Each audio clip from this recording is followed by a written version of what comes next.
What is going on, everybody? Thank you all so much for tuning into this live stream interview on For the People podcast. Right now, we are live on Rockfin, we are live on YouTube, and we are live on Twitter on the For the People page. Unfortunately, because you all know, it took my blue check because I decided to change my name. So it'll be a second before I can get that back. Today, I have for you all a very special guest, an activist within the homelessness community who is also the founder of the Poor People's Army, Cheri Honkala. Would like for everybody to welcome her to the show. Cheri, thank you so much for joining us. How are you I'm doing? happy to be here today. Happy to be So, alive and breathing. uh, yeah, I mean, given everything that's been going on in the world lately, every day you can say that it is definitely a blessing. And I'm think that I appreciate the fact that you took the time to come onto the show, and also all the other things that you've been doing. You reached out because you are challenging the political system from the outside. And so, if you could give the people a little bit about your background and what you and your organization do. Sure. I'm a formerly homeless mother, and I never wanted to go into politics. Uh, I still am not a big fan of electoral politics. You and me both. Um, but I'm a big fan of living and not having things like food, clothing, and housing up for negotiations. I have four sons and have been taking over abandoned houses and housing homeless people for about 40 years. Oh wow. So it's definitely not a career choice that I made, but I found myself on this road, and someday we'll end homelessness and I won't have to do this anymore.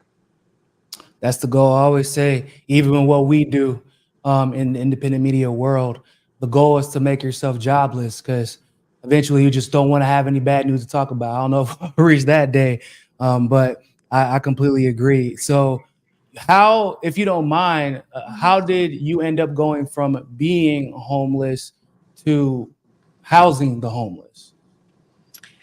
I was in the Twin Cities, and Oh, she just disappeared on me. I don't know where she went. She might have got a phone call. Give me 1 second, y'all. We're gonna bring her back in a sec.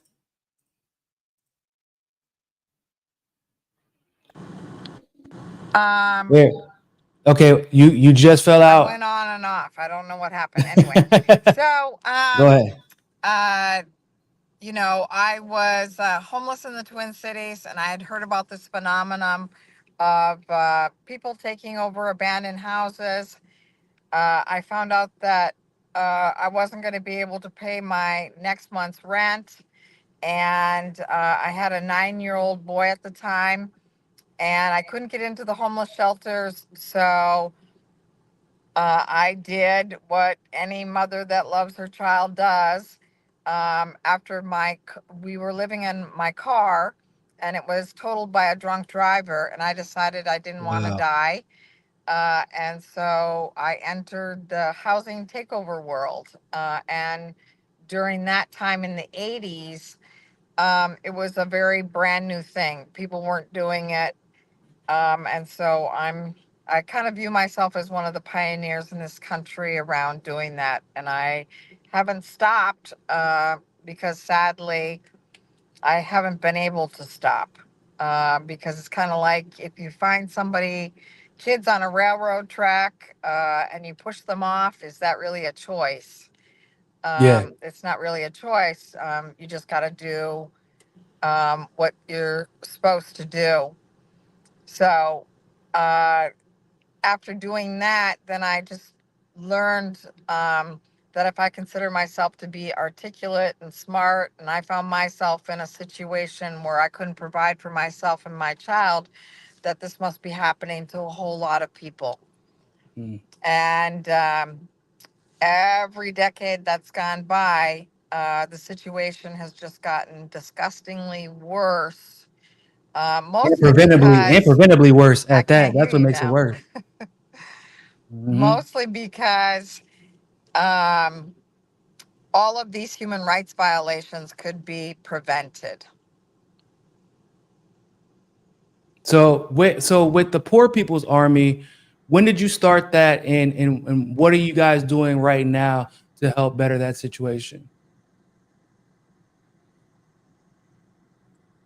Can you hear me?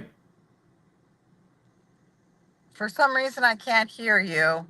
Uh, try. Give me a second. Let me make sure it's not me. No, try. Give me 1 second. Log out and log back in. I'm gonna write you private chat.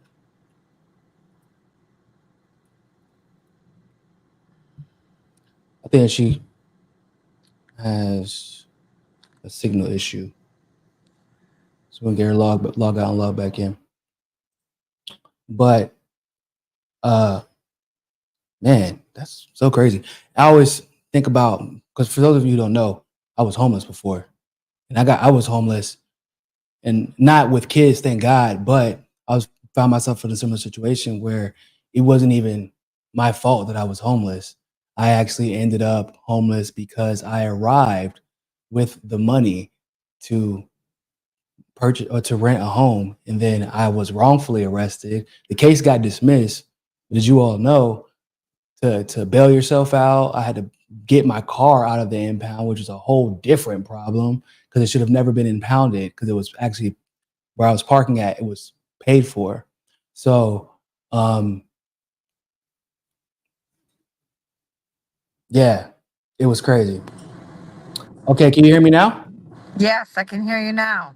Perfect. I was asking, with the work. So, when did you start the Poor People's Army, and what are you guys doing now to help achieve the goals that you have already outlined? Well, we started, a couple organizations. One was called the Kensington Welfare Rights Union, and then the other spun into the Poor People's Economic Human Rights Campaign. And then we became the Poor People's Army. That in itself is a long story. Um, uh, about 4 or 5 years ago.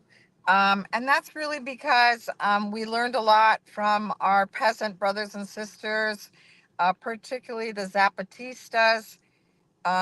We really feel like those of us that live in parts of the country where it doesn't matter uh, if you live or die, that we really needed to set up a form of organization to meet the situation that we were facing.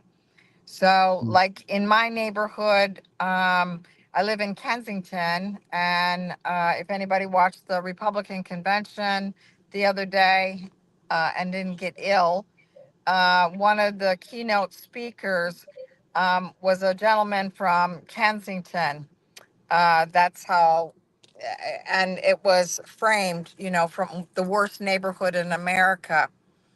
Um, and of course, we have different strategies on how to deal with the situation that we face. But ground zero for the drug crisis. So more people have died now in this country from the fentanyl crisis than died at the height of the Vietnam War. And Wow. so it's just a normal thing for my sons to lay down at night and hear ambulance and helicopters all night long, to wake up in the morning with the entire SWAT team out in front of my house, or uh, the National Guard and tanks, um, or to see dead bodies in the park that's 2 blocks from my house. So, this is, just something that if anybody Googles, Kensington, they can see the images that I'm talking about. And this is in a country that has abundance. And there's absolutely no reason that any of this should be happening. Yeah, 100% agree. 100% agree. So you guys managed to get a permit to what I assume would be a protest of the DNC in front of the DNC convention as well, right? Absolutely. Due to a miracle, a technical error, the city of Chicago didn't get back to us on time. So our lawyer argued in court and they were forced to give us a permit. Now, I don't have a lot of faith in politicians, Democrats or Republicans. So who knows? At the last hour, they might pull it. Um, who knows? Well, they But are known, as somebody who's protested at these conventions before, they are known to do that. So, yes. but So, um, but you guys are regardless, still planning on showing up regardless of whether or not they pull the permit? absolutely. And our demonstrations are a little different. We're multiracial, intergenerational, and our marches are led by poor and homeless people. And the people that have been told that they just don't matter in society. So we will be marching from Humboldt Park in Chicago to the front doors of the Democratic National Convention, and we are having a mock trial. And if we find them guilty, any of the Democrats guilty of crimes against humanity, then we intend to issue citizens arrests um, Oh, on the Democrats. I don't know So if y'all we have hope enough you'll handcuffs join for that. us. I don't know if y'all have enough handcuffs for that. I'm not gonna lie to you.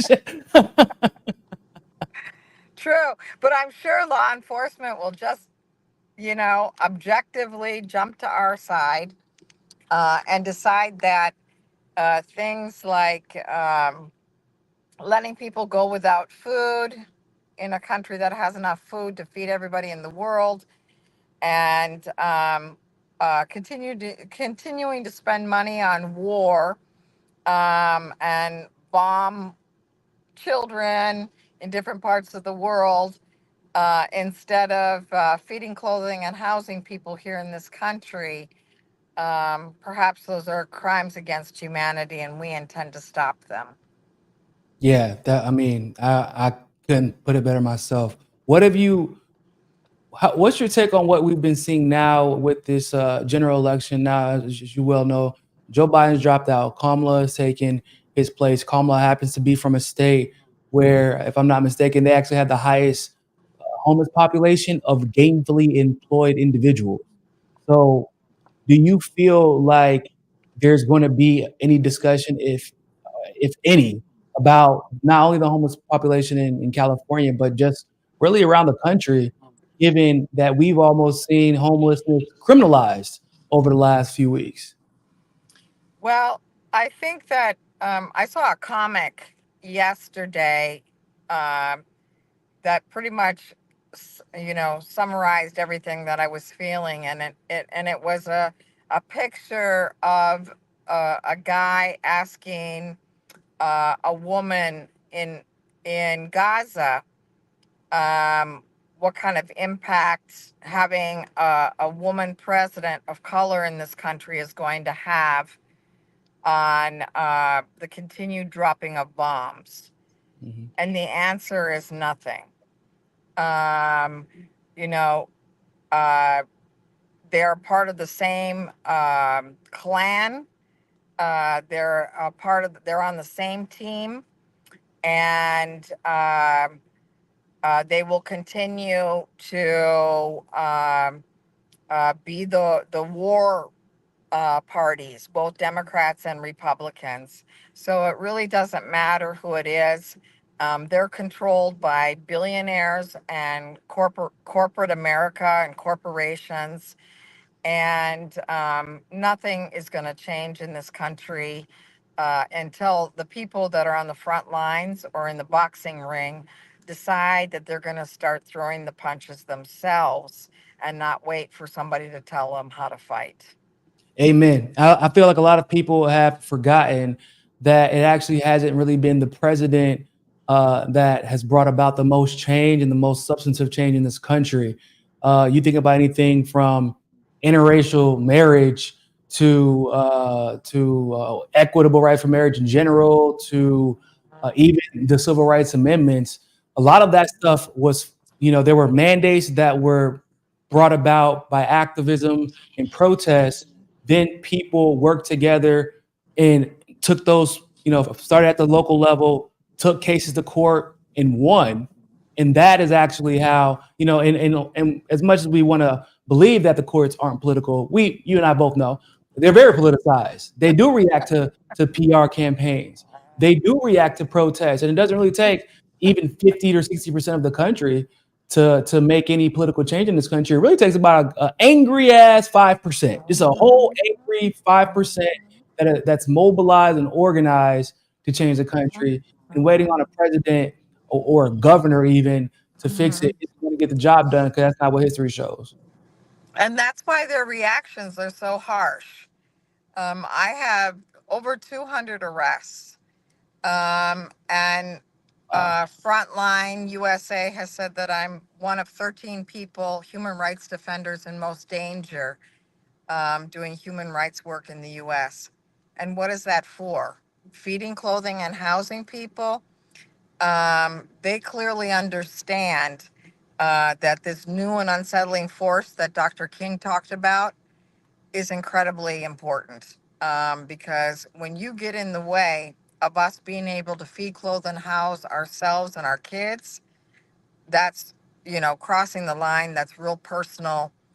And for myself as a internationalist as well, I've had the privilege to travel all over the world, and to develop relationships with people in Gaza during the so-called peacetime, and to be thinking about how those mothers and fathers and children in other parts of the world are just suffering at the silence, or how anybody in this country can rightfully, as a woman, say out loud that you can equate reproductive rights with the dropping of, like, oh, Kamala Yeah, is, she believes in choice.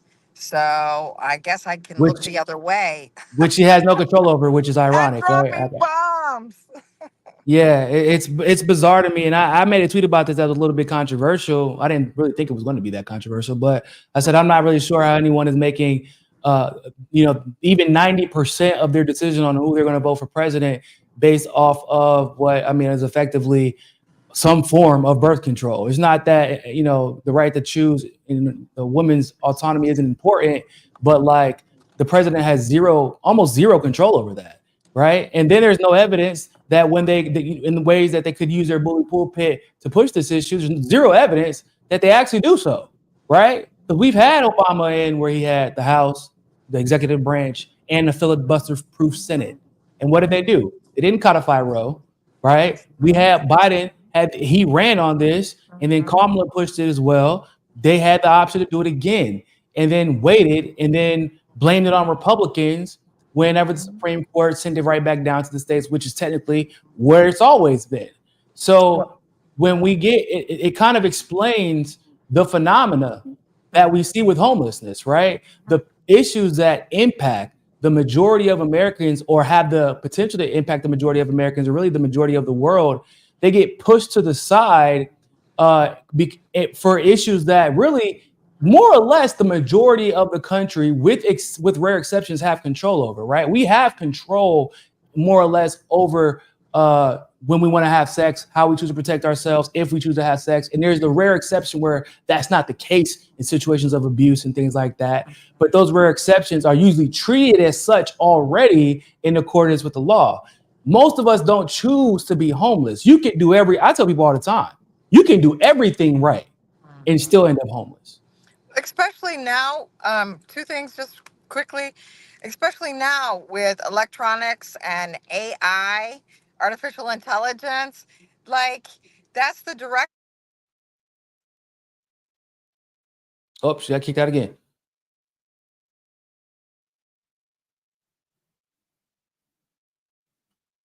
I am sure she'll be back in 1 second. But that tweet that I made, which was highly controversial for whatever reason, I firmly believe that's insane. I firmly believe that is an inherently selfish choice based on the majority um, of your decision to vote for president on abortion rights, especially if you're just thinking about yourself, right?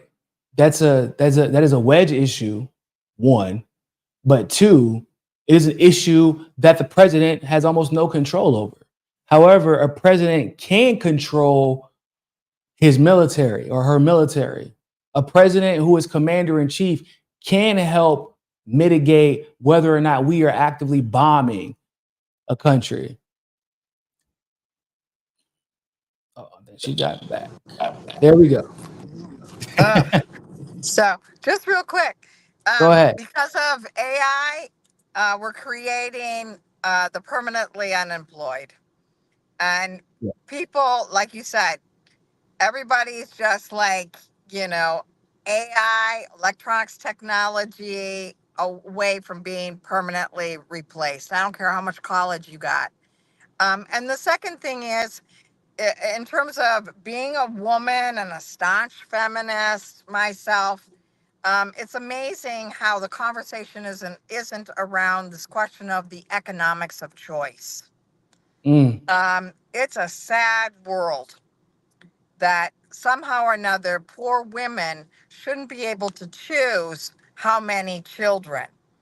And that's a longer conversation. That's a very, because in other countries, I mean, I live in Brazil, and having kids is not something that is discouraged. In fact, it's encouraged to have kids because a strong family unit actually creates a strong economic foundation. If things are doing, if the government does its part and the family does its part, but having a limited home base, if you will, having a limited camp to rely on actually usually increases the likelihood that you will suffer from something like homelessness or the like, or housing instability rather.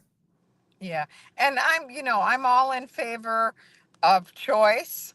Mm. Um, I'm just saying, it's a much larger conversation that needs to happen, and we cannot equate the killing of men, women, and children anywhere in the world with being excited around having a pro-choice Mm. president in this country. Especially because she's not really pro-choice, right? Right. She's For certain pro-choice in that people, situation, but she's not giving them the option to live while she's dropping bombs on them or paying for that's those true. bombs to be That's dropped. very true. So, True. really quick, with this ruling that just happened with the Supreme Court, do you have any advice for those who are housing insecure right now and they're out there looking for solutions? Absolutely. We have a book. Hopefully, you can link to it. We just came out with the book 2 weeks ago. It's called Takeover. It's our history on taking over houses in this country, and it's a step by step manual on how to take over abandoned government owned houses in this country. We are a No. part of the government. If the government is not housing you, don't die due to homelessness, don't get locked up, um, take a house. Do it in an organized, safe fashion, but don't allow yourself to die on the streets of this rich country. Who is it? I want to make sure I can link it correctly. Who is it? By Timothy W. Ryback? No, it's by Cheri Honkala and the Poor Oh, People's Army. I'm gonna make sure I link it right now in the live chat because I know a lot of people be going through it in my video. So I'm gonna put it in the description, but I'm also gonna link it in the live chat as well. Thank you. Um, no problem. And so, how can people? Where can people find you in They can Chicago? they can find me at 4 o'clock at Humboldt Park. If you're homeless right now, uh, or you want to support us, or you're just angry of what's happening in this country, we're starting at King Park in Milwaukee, where a homeless man was shot after we took down our encampment. We're going to have a little vigil there for him. And then we're going to march from King Park 90 miles to Chicago to Humboldt Park. Uh, and we will pitch tents along the roadside.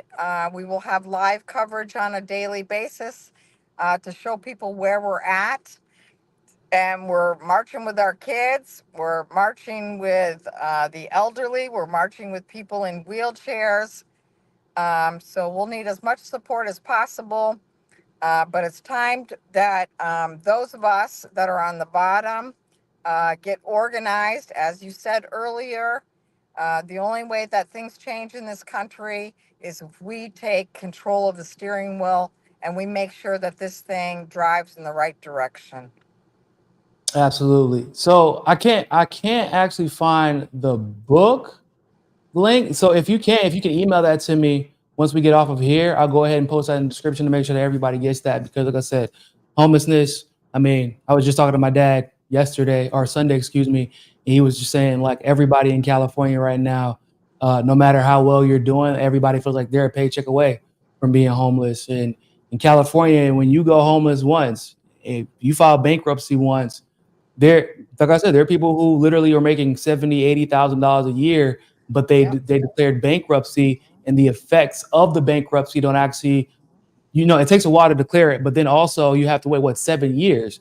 And if you file that bankruptcy, no matter how much money you're making, a lot of apartments won't even take you, even though you're making $70,000 or $80,000 a year in California, just I mean, because you filed that.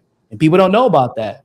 that's right. And when I worked at UPS, I would go out to the parking lot and people weren't waiting to get onto their shift. They were sleeping in the parking lot because that's where they were living and they were Mm. union members. Wow. So, part-time workers, but still can't afford to live, can't afford to pay rent. So something's really got to change in this country. And it's only going to change if all of us get away from these different silos and figure out how to work together and take this country back. Awesome. Thank you so much, Cheri. Cheri Honkala from the Poor People's Army, everybody. I'm going to link the Poor People's website and everything, especially that book for those of you who may need it in the description. Make sure you guys like this video. Make sure you guys share this video. Make sure to subscribe. But of course, always remember, more than anything else, find your balance. Peace.